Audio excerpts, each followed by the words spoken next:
मित्रों, जय हिंद, वंदे मातरम।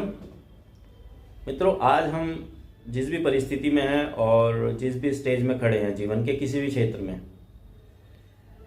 आज से जो 5 से 7 साल पहले, 10 साल पहले जो हमने डिसीजन लिए थे उनका रिजल्ट हम आज हैं, और आज हम जो डिसीजन लेने वाले हैं उसका रिजल्ट हम अगले 5 से 7 10 साल के बाद होंगे। ये लाइफ का चक्र है। तो हमारे आज के डिसीजन आज का हमारा फ्यूचर डिसाइड करने वाले हैं। और डिसीजंस ही होते हैं जो शुरुआत होती है किसी चीज़ की, उसके बाद उसके ऊपर हम जब एक्शन करते हैं तो उसके साथ रिजल्ट प्रोड्यूस होते हैं, और जिनका इम्पैक्ट हमें 5 से 7 साल 10 साल में मिलता है। तो आज हम जो डिसीजन ले रहे हैं उसके बारे में हमें सोचने की ज़रूरत है, क्योंकि यहीं से आपकी भविष्य की शुरुआत होती है। तो आज हम इसी टॉपिक के ऊपर बात करने वाले कि हम कैसे एक बेहतर डिसीजन ले सकते हैं जो हमारे फ्यूचर को बेहतर कर सकता है और हमारी ग्रोथ को मल्टीप्लाई कर सकता है। तो भाइयों, विभा फाइनेंशियल कंसल्टेंसी सर्विसेज के इस डिजिटल प्लेटफॉर्म के ऊपर मैं आपका हार्दिक स्वागत करता हूं। दोस्तों, डिसीजन मेकिंग एक बहुत इम्पोर्टेंट टॉपिक है, क्योंकि डिसीजन से ही किसी भी चीज़ की शुरुआत होती है। जब हम उसको फाइनल करते हैं कि यस मुझे ये करना है, और उसके बाद ही हमारा आगे का काम शुरू होता है। कोई भी एक्शन उसी के बाद शुरू होता है। तो जितनी प्योरिटी हमारे डिसीजंस में होगी उतनी ही प्रोबेबिलिटी ज़्यादा होगी कि हम उस चीज़ को आराम से अचीव कर पाएंगे। ये बिल्कुल एक नॉर्मल तथ्य है, इसमें कोई डाउट नहीं है। लेकिन वो जो डिसीजन में प्योरिटी है वो कैसे आएगी, क्योंकि इसी के ऊपर ही हमारी सक्सेस डिपेंड करती है। एक्शन भी उसी के अकॉर्डिंगली हमारे होते हैं, डिसीजन भी आगे उसी के अकॉर्डिंगली हमें रिजल्ट भी मिलने वाले होते हैं। तो आज इसके बारे में एक ऐसा फंडामेंटल मैं आपको कुछ कंसेप्ट शेयर करने वाला हूँ इसमें, जो आपके डिसीजन मेकिंग को बेहतर कर सकता है, और मेरे भी की है। और जहाँ से मैंने इस चीज़ को अंडरस्टैंड किया है, बहुत लोगों का कहना है कि ये क्लैरिटी मिलने के बाद उनके डिसीजंस बेहतर हुए हैं, जहाँ से उनकी स्थिति बेहतर हुई है। तो दोस्तों, जब डिसीजन हमें लेना होता है तो हमें लाइफ के हर एक एस्पेक्ट को समझना होता है। तो अगर हम मेजरली हम डिवाइड करते हैं, जिसको हम एक होलिस्टिक लाइफ अप्रोच के हिसाब से, जो सर्वांगीण विकास के हिसाब से हम देखते हैं, तो हमारी लाइफ को 4 सेक्टर्स में हम डिवाइड करते हैं। फर्स्ट हमारा स्वास्थ्य है, दूसरा हमारा अध्यात्म है, और तीसरा हमारी सामाजिक जो स्ट्रक्चर है वो है सामाजिकता, और चौथा है हमारा फाइनेंस, धन संपत्ति का ही सेक्टर होता है। तो जब हम कोई भी चीज़ डिसाइड करने जा रहे होते हैं तो इन चारों पैरामीटर्स के ऊपर हमें उसके इम्पैक्ट जो है वो जज करना होता है, और ये सारे एक दूसरे से जुड़े हुए हैं। किसी भी चीज़ में कोई भी डिस्टर्बेंस होगा तो चारों को इम्पैक्ट करेगा। अगर ग्रोथ होगी तो भी चारों में इम्पैक्ट करेगी। मान लेते हैं कि आपका सेहत अच्छी होती है, इंप्रूव होती है, आप ज़्यादा मेहनत करते हैं और आपकी फाइनेंसिस बेहतर होते हैं, आप मेंटली पीसफुल होते हैं, तो आपका अध्यात्म भी बढ़ता है, और आप सामाजिक जो संबंध है आपके बेहतर होते हैं। लेकिन अगर स्वास्थ्य खराब हो जाता है तो इन सारी चीज़ों के ऊपर इम्पैक्ट पड़ता है। ऐसे ही जब फाइनेंसिस में कोई दिक्कत आती है तो हमारी सेहत के ऊपर भी खराब पड़ता है, हमें मेंटली भी पीस नहीं होता है, और कहीं ना कहीं दोस्त रिश्तेदारों से संबंधों में भी चैलेंज आती है। तो हम किसी भी चीज़ को छोड़ नहीं सकते, लेकिन इसमें क्लैरिटी करनी होती है। इसमें जो डिसीजन मेकिंग में जो प्योरिटी का लेवल हम बोलते हैं ना, बढ़ाना होता है। तो उसमें क्या है, इस चीज़ इन चारों में से हमें क्लैरिटी करनी होती है कि जो डिसीजन हम लेने वाले हैं वो कौन सी प्रायोरिटी में सेट बैठता है। जब क्या ये हेल्थ के लिए प्रायोरिटी है, टॉप प्रायोरिटी हेल्थ है, जो डिसीजन लेने जा रहे हैं उसमें टॉप प्रायोरिटी हेल्थ है, या टॉप प्रायोरिटी हमारा जो है मेंटल पीस है, या टॉप प्रायोरिटी हमारा सामाजिकता है, हमारे संबंध हैं, या इसमें टॉप प्रायोरिटी फाइनेंस का है, धन से संबंधित है। क्योंकि मेजरली मिडिल क्लास में ये देखा गया है कि हम ज़्यादातर लोग जो है इन सब की खिचड़ी बना देते हैं। खिचड़ी क्योंकि हमारे यहाँ सबके यहाँ फेमस है, तो खिचड़ी का आनंद सब लोग लेते हैं। जब कुछ समझ नहीं आता तो खिचड़ी बना देते हो। ऐसे ही डिसीजन मेकिंग में भी जब खिचड़ी होती है तो कोई चीज़ की क्लैरिटी नहीं होती। हम डिसीजन किसी और चीज़ का ले रहे हैं, लेकिन कंसिडरेशन किसी दूसरे फैक्टर का करते हैं। बात फाइनेंस की होती है तो कंसिडरेशन भाई भतीजावाद और परिवार और ये कंसिडरेशन होता है। जबकि जब पैसे की बात हो रही है, पैसे के लेन देन की बात हो रही है, फाइनेंस से रिलेटेड बात हो रही है, तो आप उसके बारे में बात करिए। सामाजिक जब संबंध की बात हो रही, संबंध में प्रायोरिटी क्या है? संबंधों में प्रायोरिटी है दोस्तों मान सम्मान, उनकी एज के हिसाब से, उनके हमारे साथ रिश्ते के हिसाब से उसका मान सम्मान, साथ में किसी भी घटना दुर्घटना या उसकी खुशी में दुखी में उसके साथ में खड़े रहना, ये संबंध के दायरा है। और उसी के अकॉर्डिंगली उसको हेल्प करना, तो वो हमारा हेल्प करना वो सामाजिक दायरा है और चैरिटी का पार्ट है। लेकिन उसको फाइनेंस के साथ मिक्स ना करें। अब ये फाइनेंस क्या है? देखिए, जहाँ पैसे का मतलब ये लेन देन का मतलब नहीं है। पैसे का मतलब ये है कि जब कोई पैसा आप दोस्त रिश्तेदार या किसी के साथ में कोई काम धंधा सब हम शुरू करने वाले होते हैं, या पैसा मेरा ही कोई फ्रेंड है या हम में से ही बहुत सारे लोग हैं, रिश्तेदार हैं, वो पैसा बोलता है और आप उसको देते हैं, लेकिन वो पैसा उससे जनरेट करता है, वो उसकी इमरजेंसी नीड नहीं है, वो उससे पैसा जनरेट कर रहा है, लेकिन वो पैसा आपका था, तो आप उस टाइम पर लॉस में चले जाते हैं। आपसे पैसे से दूसरा आदमी पैसा कमाता है, ये फाइनेंशियल मैटर हो गया। तो उसमें से आपका फाइनेंस बनता है, क्योंकि रिलेशनशिप का मैटर है, उसके साथ में उसका मान सम्मान है और इमरजेंसीज में उसके सर्वाइवल में आपको सपोर्ट करना है। लेकिन ये चैरिटी का पार्ट है, फाइनेंस का पार्ट नहीं है। तो हम क्या करते हैं, कई बार दोस्तों के साथ बिजनेस हम स्टार्ट करते हैं या दोस्तों के कहने पे हम इन्वेस्टमेंट करते हैं, तो हम वहाँ पे टेक्निकल फाइनेंसिस की चीज़ें जो है वो देख नहीं पाते, उसको अंडरस्टैंड नहीं कर पाते, रिश्तों को हम प्राइमरी रख देते हैं। लेकिन बात फाइनेंस की हो रही है तो वहाँ चैलेंज आता है और ज़्यादातर लोग इसमें अपना पैसा लूज करते हैं और उनको बाद में पता लगता है, वो हर आदमी को ब्लेम करते हैं। जैसे आज बहुत सारी कंपनियां भाग जाती हैं, जब इन्वेस्टमेंट की बात आती है तो सब लोग डरते हैं, सेफ्टी का इशू रहता है कि बहुत सारी कंपनी भाग जाती हैं। लेकिन किस तरह की कंपनियां भागती हैं?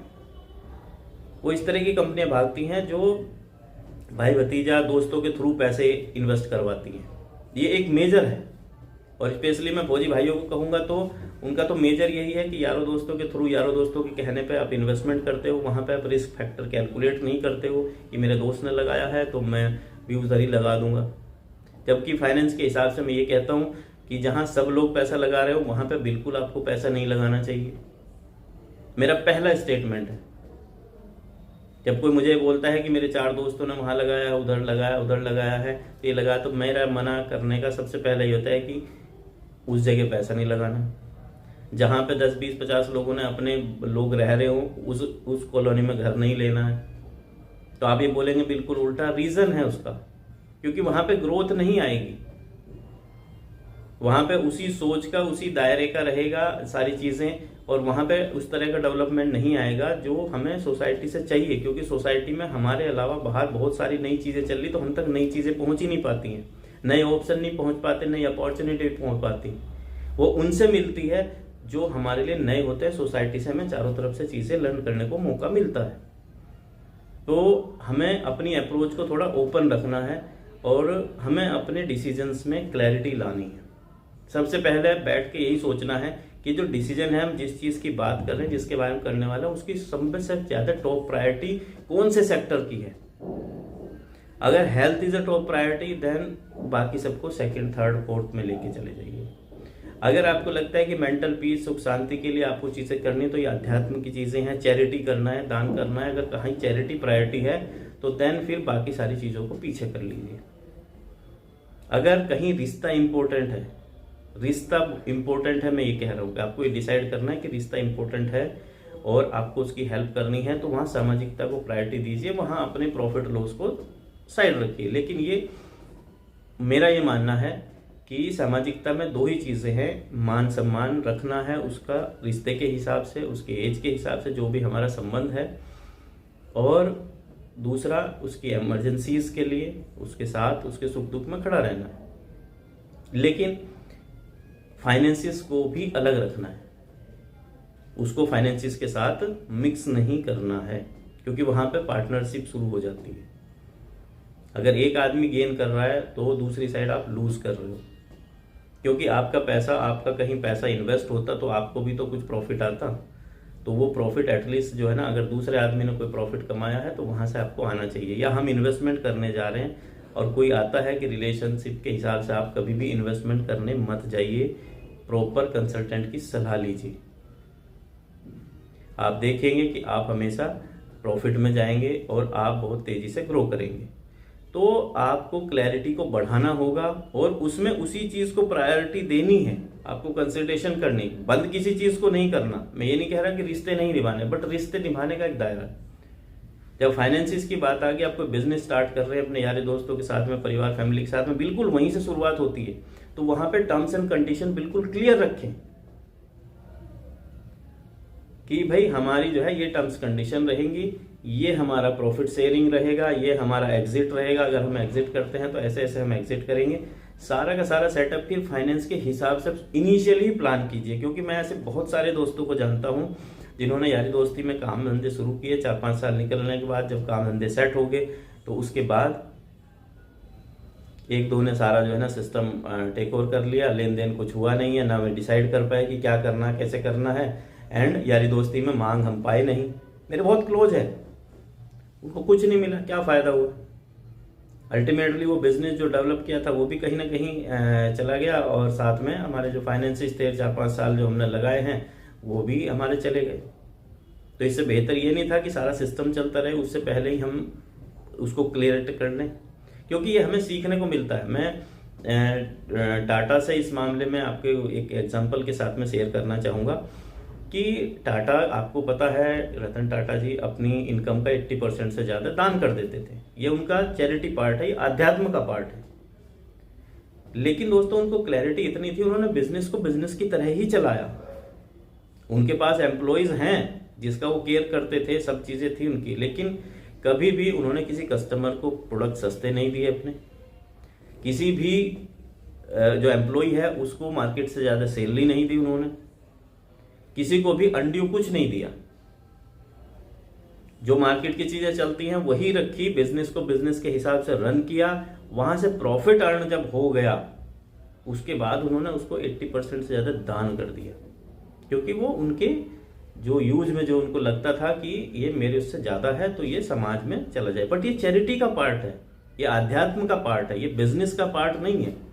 तो बिजनेस को बिजनेस की तरह रन किया और बाकी जो चैरिटी का पार्ट है वो उन्होंने सेपरेट रखा। ये क्लैरिटी हमें बिल्कुल चाहिए। हमें इन चीजों को प्योरिटी हमें बढ़ानी पड़ेगी, क्योंकि डिसीजंस ही शुरुआत है। मैं किसी भी रिश्ते को तोड़ने की बात नहीं कर रहा हूं, क्योंकि रिश्ते टूटते इसी वजह से हैं कि हम खिचड़ी पका देते हैं, रिश्ते भी टूटते हैं, हमें फाइनेंशियल लॉस भी होते हैं, हम हेल्थ के चैलेंजेस भी आते हैं, मेंटल पीस भी डिस्टर्ब करते हैं, हमारी पूरी लाइफ डिस्टर्ब होती है। ज्यादातर उदाहरण ऐसे ही मिलेंगे कि यार दोस्तों में धोखेबाजी होगी, या यार दोस्तों ने बताया था वहां पैसे लगाए थे वो भाग गई कंपनी, ठीक है। ऐसे ही ज्यादातर उदाहरण मिलेंगे आपको, और उसमें गलती दूसरे की नहीं है, गलती हमारी खुद की होती है, क्योंकि हमने उन चीजों को चेक नहीं किया। यस, एक चीज हमें मान के चलना पड़ेगा दोस्तों, सेफ्टी इंपॉर्टेंट है, ध्यान में रखना पड़ता है, बट 80-20 का रेशियो हमेशा जीवन में मान के चलिएगा। स्टैंडर्ड पैरामीटर है कि 80% ही फैक्टर आपके हाथ में रहते हैं, 20% कभी भी आपके हाथ में नहीं रहेगा। उसी को भाग्य बोलते हैं, उसी को लक बोलते हैं, उसी को बोलते हैं कि भगवान के हाथ में है, जो वो चाहता है वही होगा। आप 80% तक एफर्ट कर सकते हैं, अपनी तरफ से बेस्ट से बेस्ट चीजें जज कर सकते हैं, लेकिन उसके बाद भी 20% का ऐसा शेयर है जो हमेशा रहेगा, रिस्क आपको रहेगा, क्योंकि हम नहीं जानते कि ऊपर वाला क्या चाहता है। तो उसके लिए भी बना के रखें, वो रिस्क नहीं है, वो पार्ट है लाइफ का। लेकिन उस 20% के चक्कर में हम 80% की अपनी तरफ से हम जो जजमेंट करने हैं, डिसीजन मेकिंग में हमें क्लैरिटी करनी है, स्ट्रॉन्ग डिसीजंस लेने हैं, थोड़ा रिस्क भी लेना है। आगे भी मैं रिस्क और अपने जो प्रॉफिट है उसके ऊपर बात करूंगा, क्योंकि रिस्क क्या है हम उस चीज को अंडरस्टैंड नहीं करते। और रिस्क किसके लिए है? एक काम में आपको रिस्क लगता है, दूसरे को नहीं लगता है, तो हाउ, ये कैसे है? तो इसके ऊपर भी हम आगे अगली वीडियो में बात करेंगे। ऐसे ही मैं बेसिक से ही शुरू करने वाला हूं, ताकि जो ग्रोथ हो वो फंडामेंटली स्ट्रोंग हो हमारी। तो आई होप आपको क्लैरिटी हुई होगी। जब आप डिसीजन मेकिंग करने जा रहे हैं तो आपको 4 सेक्टर्स में डिवाइड करना है। उस टॉपिक में से कौन से टॉपिक का है, कौन से सेक्टर का आपका टॉपिक है, उसकी प्रायोरिटी लेनी है, बाकी को बैक करना है। उनकी सेकंड, थर्ड, फोर्थ जो भी आपको लगता है उसके अकॉर्डिंगली आपको ध्यान देना है। स्पेसिफिकली फाइनेंसिस में आपको ये चैलेंज आता है कि सामाजिकता और फाइनेंसिस को मिक्स कर देते हैं। दोस्तों यस, हमें जो भी पैसा आ रहा है, सब कुछ आ रहा है, वो समाज से ही आ रहा है, हमें समाज के साथ रहना भी है, लेकिन हमें डिसीजन मेकिंग करते टाइम ये ध्यान देना है कि यहाँ रिश्ता इंपॉर्टेंट है, यहाँ पे पैसा इंपॉर्टेंट है। जब आप इस चीज़ के ऊपर फोकस करने लगेंगे तो आपकी जो है ना डिसीजन मेकिंग बेहतर हो जाएगी। मैं ये नहीं कह रहा हूँ कि कोई ज़्यादा है कोई कम है, आपको हर चीज़ को वैल्यू देना है ज़िंदगी में, तभी है दोस्तों। सामाजिकता के बिना, समाज के बिना, दोस्तों रिश्तेदारों के बिना भी हमारा कोई जीवन नहीं है। आप बहुत बड़े अमीर बन जाते हैं, पैसा बहुत ज़्यादा जब बना भी लेते हैं, लेकिन अगर आपकी समाज में कोई रेस्पेक्ट नहीं है तो भी उसका कोई बहुत ज़्यादा यूज़ नहीं है। तो खाली पैसा एक बहुत ज़्यादा इंपॉर्टेंस नहीं रखता है, जितना आज हम देख रहे हैं कि सब लोग पैसे के चक्कर में अंधे ही हो रहे हैं, सामाजिकता कहीं ना कहीं पीछे छूट जा रही है। तो ये भी एक बहुत बड़ा निगेटिव पार्ट है। बस हमें क्या है, क्लैरिटी जब आप बढ़ा देंगे तो आपके रिश्ते भी मैनेज हो जाएंगे और आपका फाइनेंशियल भी मैनेज हो जाएगा, मेंटल पीस भी रहेगा, और ऑब्वियसली आप अगर ये है तो ऑब्वियसली सेहतमंद भी आप ज़्यादा रहेंगे, और यही मैं चाहता हूँ। तो हम लगातार ऐसी ही कुछ बहुत वैल्यूएबल इन्फॉर्मेशन आपके साथ शेयर करते रहेंगे। आप बने रहिए। विभा फाइनेंशियल कंसल्टेंसी सर्विसेज के माध्यम से आप हमारे साथ कनेक्ट होइए, जिसमें हम आपको फाइनेंस से रिलेटेड आपकी जो भी प्लानिंग हो, कोई प्रॉब्लम फेस कर रहे हैं उससे निकलने का जो इंडिपेंडेंट एज ए कंसल्टेंट वो रास्ता, और साथ में आगे जो फ्यूचर जो प्लानिंग है आपकी उसमें हम हेल्प करेंगे। आज का एक ये टॉपिक आपके उन्हीं डिसीजंस को बेहतर करने के लिए था। होपफुली आपको बेहतर लगा होगा। तो आप हमारे इस चैनल को सब्सक्राइब करें और वीडियो को लाइक करें और अपने फ्रेंड सर्कल में शेयर करें। ऐसे ही बहुत सारे इन्फॉर्मेटिव वीडियोस आपको लगातार मिलते रहेंगे। जय हिंद।